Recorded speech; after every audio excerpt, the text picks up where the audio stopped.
بسم اللہ الرحمن الرحیم۔ حضور اقدس صلی اللہ علیہ وآلہ وسلم کا ایک مرتبہ حضرت بلال رضی اللہ عنہ کے پاس داخل ہوئے تو ان کے سامنے کھجوروں کا ایک ڈھیر لگا ہوا تھا۔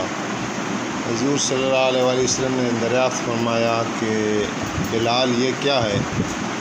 انہوں نے عرض کیا حضور آئندہ کی ضروریات کے لیے ذخیرہ کے طور پر رکھ لیا۔ حضور صلی اللہ علیہ وسلم نے فرمایا کہ بلال تم اس سے نہیں ڈرتے کہ اس کی وجہ سے کل کو قیامت کے دن جہنم کی آگ کا دھواں تم دیکھو۔ بلال خرچ کر ڈالو اور عرش والے جل جلالہ سے کمی کا خوف نہ کرو۔ فائدہ: ہر شخص کی ایک شان اور ایک حالت ہوا کرتی ہے۔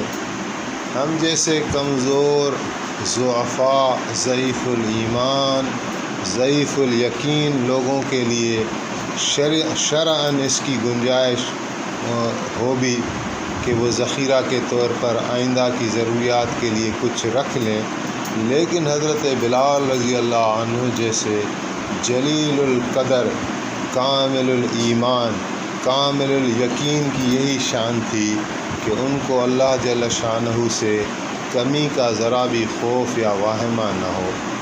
جہنم کا دھواں دیکھنے سے اس میں جانا لازم نہیں آتا، لیکن ان لوگوں کے اعتبار سے کمی تو ضرور ہو گئی جن کو یہ بھی نظر نہ آئے، اور کم سے کم حساب کا قصہ تو لمبا ہو ہی جائے گا۔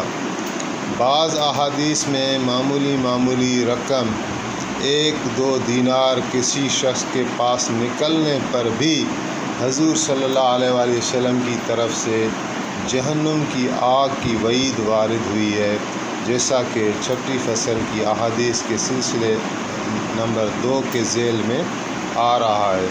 اور حساب کا معاملہ تو ہر شخص کے لیے ہے، جتنا مال زیادہ ہوگا اتنا ہی حساب طویل ہوگا۔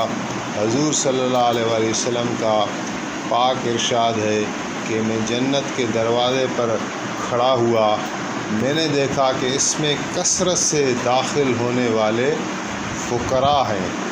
جنت کے دروازے پر کھڑا ہوا، میں نے دیکھا کہ اس میں کثرت سے داخل ہونے والے فقراء ہیں اور وسعت والے ابھی روکے ہوئے ہیں، اور جہنمی لوگوں کو جہنم میں پھینک دیا گیا۔ اور میں جہنم کے دروازے پر کھڑا ہوا تو میں نے اس میں کثرت سے داخل ہونے والی عورتیں دیکھیں۔ مشکات شریف۔ عورتوں کے جہنم میں کثرت سے داخل ہونے کی وجہ ایک اور حدیث میں آئی ہے۔ حضرت ابو سعید فرماتے ہیں کہ حضور اقدس صلی اللہ علیہ وآلہ وسلم عید کے دن عیدگاہ میں تشریف لے گئے۔ جب عورتوں کے مجموعہ پر گزر ہوا تو حضور صلی اللہ علیہ وآلہ وسلم نے عورتوں سے خطاب فرمایا، ارشاد فرمایا کہ تم صدقہ بہت کثرت سے کیا کرو۔ میں نے عورتوں کو بہت کثرت سے جہنم میں دیکھا ہے۔ انہوں نے دریافت کیا یا رسول اللہ یہ کیا بات ہے؟ حضور صلی اللہ علیہ وسلم نے فرمایا کہ عورتیں لعنت یعنی بد دعائیں بہت کرتی ہیں اور خاوند کی ناشکری بہت کرتی ہیں، اور یہ دونوں باتیں عورتوں میں ایسی کثرت سے شائع ہیں کہ حد نہیں۔ جس اولاد پر دم دیتی ہیں ہر وقت اس کی راحت اور آرام کی فکر میں رہتی ہیں، ذرا سی بات پر اس کو ہر وقت بد دعائیں، تو مر جا، تو گڑ جا، تیرا ناس ہو جائے وغیرہ وغیرہ الفاظ ان کا تکیہ کلام ہوتا ہے۔ اور خاوند کی ناشکری کا تو پوچھنا ہی کیا ہے، وہ غریب جتنی بھی ناز برداری کرتا رہے ان کی نگاہ میں وہ لاپرواہی رہتا ہے، ہر وقت اس غم میں مری رہتی ہے کہ اس نے ماں کو کوئی چیز کیوں دے دی، باپ کو تنخواہ میں سے کچھ کیوں دے دیا، بہن بھائی سے سلوک کیوں کر دیا۔ ایک اور حدیث میں ہے کہ حضور صلی اللہ علیہ وآلہ وسلم نے صلاۃ الکسوف میں دوزخ جنت کا مشاہدہ فرمایا تو دوزخ میں کثرت سے عورتوں کو دیکھا۔ صحابہ نے جب اس کی وجہ دریافت کی تو حضور صلی اللہ علیہ وآلہ وسلم نے ارشاد فرمایا کہ وہ احسان فراموشی کرتی ہیں، خاوند کی ناشکری کرتی ہیں۔ اگر تو تمام عمر ان میں سے کسی پر احسان کرتا رہے، پھر کوئی ذرا سی بات پیش آئے تو کہنے لگتی ہے کہ میں نے تجھ سے کبھی کوئی بھلائی نہیں دیکھی۔ حضور صلی اللہ علیہ وآلہ وسلم کا ارشاد حضور صلی اللہ علیہ وآلہ وسلم کا یہ ارشاد بھی عورتوں کی عام عادت ہے، جتنا بھی ان کے ساتھ اچھا برتاؤ کیا جائے، اگر کسی وقت کوئی بات ان کے خلاف طبع پیش آ جائے تو خاوند کے عمر بھر کے احسان سب ضائع ہو کر اس گھر میں مجھے کبھی چین نہ ملا، ان کا خاص تقیہ کلام ہے۔ ان روایات سے عورتوں کے کثرت سے جہنم میں داخل ہونے کی وجہ معلوم ہونے کے علاوہ یہ بھی معلوم ہوا کہ اس سے بچاؤ اور حفاظت کی چیز بھی صدقہ ہے۔ چنانچہ اس وعید والی حدیث میں ہے کہ حضور صلی اللہ علیہ وآلہ وسلم جب یہ ارشاد فرما رہے تھے تو حضرت بلال حضور کے ساتھ تھے۔ صحابی عورتیں کثرت سے حضور پاک کا ارشاد سننے کے بعد اپنے کانوں کا زیور، گلے کا زیور نکال کر حضرت بلال کے کپڑے میں، جس میں وہ چندہ جمع کر رہے تھے، ڈال رہی تھیں۔ ہمارے زمانے میں اول تو عورتوں کو اس قسم کی سخت حدیثیں سن کر خیال بھی نہیں ہوتا، اگر کسی کو ہوتا بھی ہے تو پھر اس کا نزلہ بھی خاوند پر ہی گرتا ہے کہ وہی ان کی زکوٰۃ ادا کرے، ان کی طرف سے صدقہ کرے۔ اگر وہ خود بھی کریں گی تو خاوند ہی سے وصول کر کے، مجال ہے کہ ان کے زیوروں کو کوئی آنچ آ جائے۔ یہ مضمون درمیان میں عورتوں کی کثرت سے جہنم میں جانے کی وجہ میں آ گیا۔ اصل مضمون یہ تھا کہ مال کی کثرت کچھ نہ کچھ رنگ تو لاتی ہے، حتیٰ کہ حضرات مہاجرین کے بارے میں حضور کا ارشاد ہے کہ قیامت کے دن فقراء مہاجرین اغنیاء سے یعنی غنی 40 سال قبل جنت کی طرف بڑھ جائیں گے۔ حالانکہ ان حضرات کے ایثار و صدقات کی کثرت اور اخلاص کا نہ تو اندازہ کیا جا سکتا ہے، نہ مقابلہ ہو سکتا ہے۔ ایک مرتبہ حضور صلی اللہ علیہ وسلم نے یہ دعا کی، اللہم احینی مسکینا و امتنی مسکینا واحشرنی فی زمرۃ المساکین۔ اے اللہ، زندگی میں بھی مجھے مسکین رکھ، مسکینی کی حالت میں مجھے موت عطا کر، اور میرا حشر بھی مسکینوں کی جماعت میں فرما۔ حضرت عائشہ رضی اللہ عنہا نے عرض کیا، یا رسول اللہ، یہ کیوں؟ آپ مسکینی کی دعا کیوں فرماتے ہیں؟ حضور صلی اللہ علیہ وسلم نے فرمایا کہ مساکین اپنے اغنیاء سے 40 سال قبل جنت میں جائیں گے۔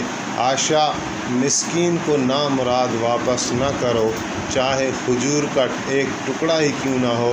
عائشہ، مساکین سے محبت رکھا کرو، ان کو اپنا مقرب بنایا کرو، اللہ جل شانہ قیامت کے دن تمہیں اپنا مقرب بنائیں گے۔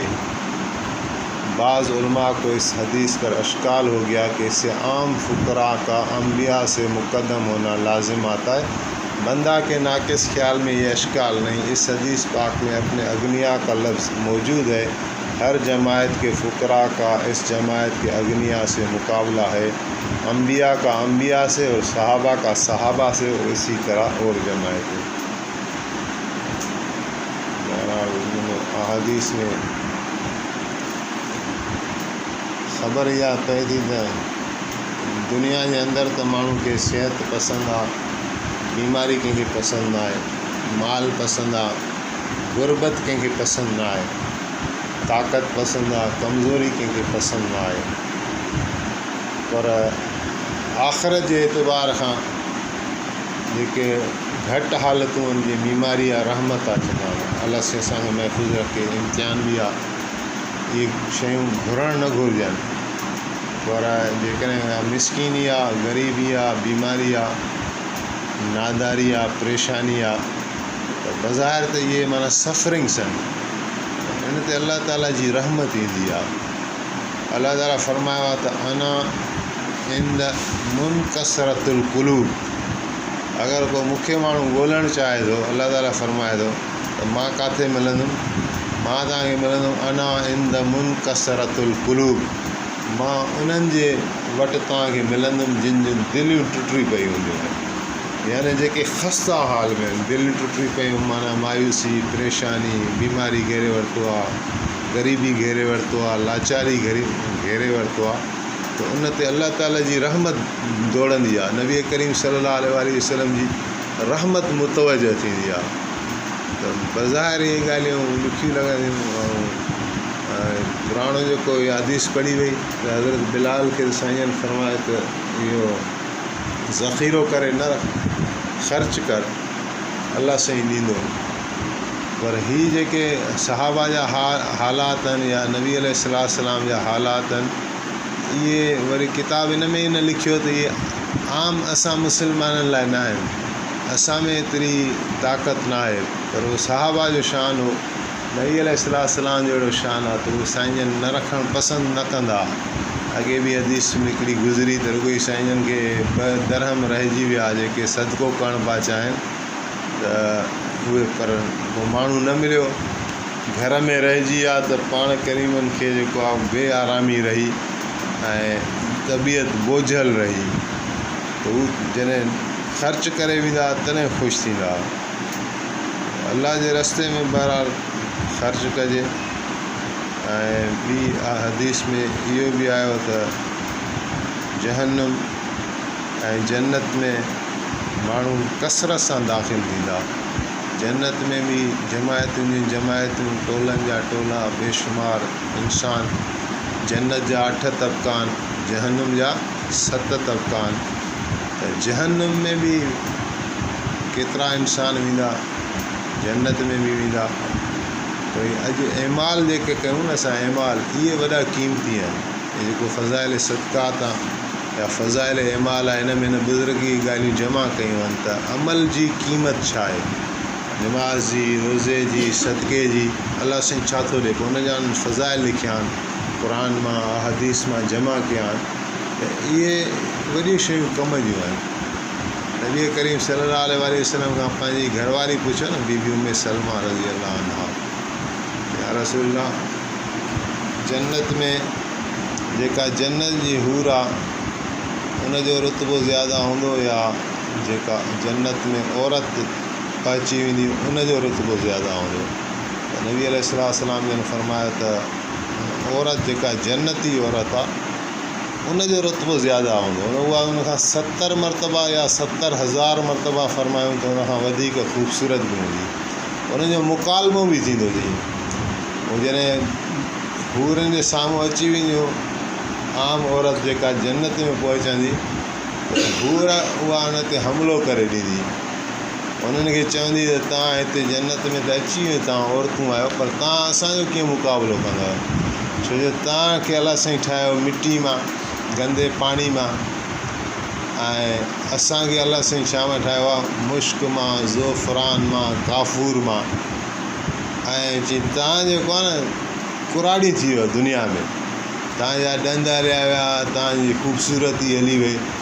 असांजे मथां कॾहिं कुराड़ पाई न आहे। जॾहिं अलाह ताला असांखे ठाहियो आहे जंहिं ॾींहं खां, त उहो नाशियात नश्तन आहिनि, यानी अलाह ताला उन्हनि खे ईअं न ठाहियो आहे त जीअं असां दुनिया में तख़लीक़ थियूं था, कॾहिं ॿार आहे, माउ जे पेट में आहे, नंढड़ो ॿारु आहे, वरी कुराड़ो थो थिए, पेशाब हुन सां लॻल आहे, पाखानो हुन सां लॻल आहे, नापाकी इंसान जे जिस्म में आहे, खून आहे, रत आहे, इंसान जातां बि खोटरींदव त हुन मां छा निकिरंदी? नापाकी निकिरंदी। त हूरनि खे अलाह साईं ईअं पाकीज़ा ठाहियो आहे। ऐं हुनजो जेको चहिरो आहे उन में अलाह साईं पंहिंजे चहिरे जे नूर मां उन्हनि ते नूर विधो आहे। एॾियूं ख़ूबसूरत बि आहिनि त हिन ते हमिलो करे ॾींदी वञण ताईं। त तव्हां जेको आहे कुराड़प बि ॾिठी, ऐं तव्हां त वरी क़बर बि ॾिठी। मिटी में मुद्दतूं मिटी में माण्हू पिया आहिनि। आदम अलैहिस्सलाम खां ज़माने खां वठी माण्हू मिटी में पिया आहिनि, मर्द ऐं औरतूं।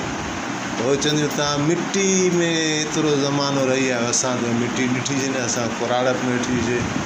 तव्हां हाणे पहुची त वियो, पर तव्हां असां सां मुक़ाबिलो कीअं कंदव? त उहा औरत थोरी परेशान थी वई त हीअ हिन खे मां कहिड़ो जवाबु ॾियां। पोइ हुनखे इल्क़ा थींदो, अलाह ताला चवंदो हिनखे तूं ईअं जवाबु ॾे। त असां जेको आहे न रोज़ा रखियासीं, तव्हां त रोज़ा रखिया ई न आहिनि। असां सदकात कया आहिनि, तव्हां सदकात कया ई न आहिनि। असां हीअ नेकी कई आहे, तव्हां उहे कयूं न आहिनि। उहा शर्माइजी वेंदी, पोइ हिनखे अलाह साईं वधीक रुतबो ॾींदो। एमाल जी अॼु क़ीमत आहे, अॼु नंढे नंढे अमल जी क़ीमत आहे। सुभाणे जॾहिं उहो मैदान हशर बर्पा थी वेंदो त पोइ माण्हू केतिरो बि चाहे त वापसि नथो वञी सघे। असां वियासीं जीअं हज ते, अल्हम्दुलिल्लाह, त शुरू में मदीने हलिया वियासीं त असांखे एॾी ख़बर न हुई। दोस्त उते खजूर वठनि पिया, मां न वरिती। उते उहा खजूर ओड़े वक़्तु 10 रियाल या 15 रियाल मिले पई। जॾहिं मके में आयासीं, असां वापसी जो सफ़र पिया कयूं, त मां चयो हाणे खजूर वठां, त उहा ई साॻी जेका उते 60 रियाल 70 रियाल, माना 4 गुना ज़्यादा पई मिले। भई यार मां मदीने में वठां, हाणे मूंखे मदीने वञण त ॾुखियो आहे। त इहो माना दुनिया जो हिकिड़ो ईअं मिसाल आहे। त हुते माना को पॉसिबिलिटी न आहे त माण्हू को नेक अमल वरी करणु दुनिया में त न अची सघंदो न। जॾहिं क्लोज़ थी वियो चैप्टर, ज़मीन न रही, आसमान न रहियो, सूरज चंड तारा न रहिया, इंसान जानवर हैवान न रहिया, मैदान हशर बर्पा थी वियो, हाणे तव्हां नेकी कीअं कंदव? नथा करे सघो। ही मौक़ो आहे अॼु माना फ्री में तव्हांखे एतिरियूं नेकियूं मिलंदियूं। इमाम हसन बसरी फरमाईंदा रहमतुल्लाह ताला अलैह त जेकॾहिं फ़र्ज़ु कयो त हीअ जेकी सॼी ज़मीन आहे इहा अलाह साईं मूंखे ॾेई छॾे मिल्कियत में, मां हिन जो मालिक थी वञा, इहा सॼी मां सदको कयां अलाह जे रस्ते में। इन खां मूंखे बहितर मालूम थो थिए त इल्म जा हिकिड़ो बाब मां कंहिंखे पढ़ायां या किथे वञी मां पढ़ां। त इल्मु हासिलु करण जी एॾी फज़ीलत आहे। चए थो मां हिकिड़ो बाब किथे पढ़ां या पढ़ायां, इहो इन खां मूंखे बहितर मालूम थो थिए त इहा सॼी ज़मीन मूंखे अलाह साईं ॾेई छॾे ख़ज़ाना, उहे मां सदका बि अलाह जी राह में कयां, पर उन खां अफ़ज़ल हिकिड़ो बाब आहे जेको हिते पढ़िजे। नंढा नंढा जीअं हिकिड़ी हदीस में आहे त जेकॾहिं अलाह जे रस्ते में जेको माण्हू वञे थो, यानी इल्मु हासिलु करण बि अलाह जे रस्ते में निकिरणु आहे, तबलीग में वञण बि अलाह जे रस्ते में निकिरणु आहे। त अहिड़ा को मस्जिद में माण्हू वञे थो त अलाह जे रस्ते में निकिरणु आहे। त चए थो इन हदीस शरीफ़ में आहे त जेको अलाह जे रस्ते में वञे ऐं उनखे धूड़ अची वञे, मिटी ऐं धूड़ मुंहं में लॻी वञे, त इहा जेका धूड़ आहे इहा उनखे क़यामत जे धुएं खां बचाईंदी, क़यामत जी बाहि खां बचाईंदी।